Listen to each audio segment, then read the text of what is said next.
नमस्कार, आपले सगळ्यांचे पुन्हा एकदा स्वागत। या कर्मचाऱ्यांसाठी आताची मोठी खुशखबर, वाढणार मासिक पेन्शन। जाणून घ्या सविस्तर ही बातमी व्हिडिओच्या माध्यमातून। त्याकरता व्हिडिओ शेवटपर्यंत पाहून चॅनलला आपण सबस्क्राईब करा, व्हिडिओ लाईक करा आणि मोठी बातमी आपल्या मित्रांसोबत शेअर करायला विसरू नका। तर मित्रांनो, देशातील लाखो कर्मचाऱ्यांसाठी मोठी बातमी समोर आली आहे।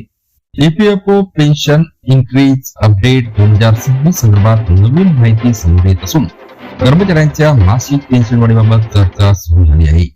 कर्मचारी भविष्य निर्वाह निधी संघटना अंतर्गत मिळणाऱ्या पेन्शनमध्ये वाढ करण्याचा प्रस्ताव विचाराधीन असल्याचे सांगितले जात आहे।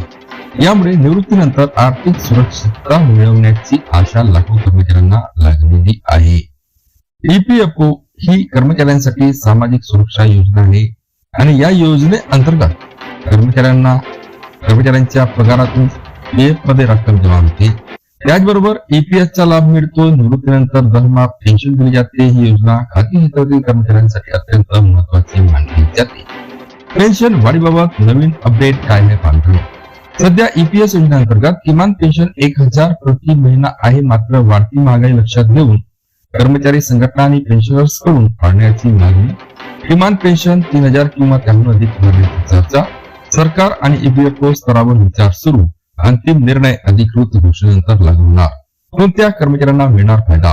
मित्रांनो, पेन्शन वाढ लागू झाल्यास खालील लोकांना फायदा होऊ शकतो। यामध्ये EPFO अंतर्गत नोंदणीकृत कर्मचारी, EPS 95 पेन्शनधारक, निवृत्त प्रायव्हेट सेक्टर कर्मचारी, भविष्यात निवृत्त होणारे PF सदस्य। यामुळे लाखो पेन्शनधारकांचे मासिक उत्पन्न वाढू शकते। पेन्शन वाढीची मागणी काय होत आहे बरोबर पहा मित्रांनो।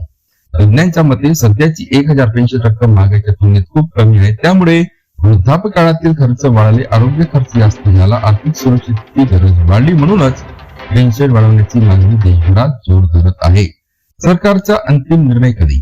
मित्रांनो, सध्या पेन्शन वाढीबाबत चर्चा सुरू आहे। अद्याप अधिकृत घोषणा झालेली नाही। सरकार मंजुरी दिल्यानंतरच नवीन नियम लागू होतील। पुन्हा भेटूया नवीन अपडेट सह पुढच्या व्हिडिओमध्ये। धन्यवाद।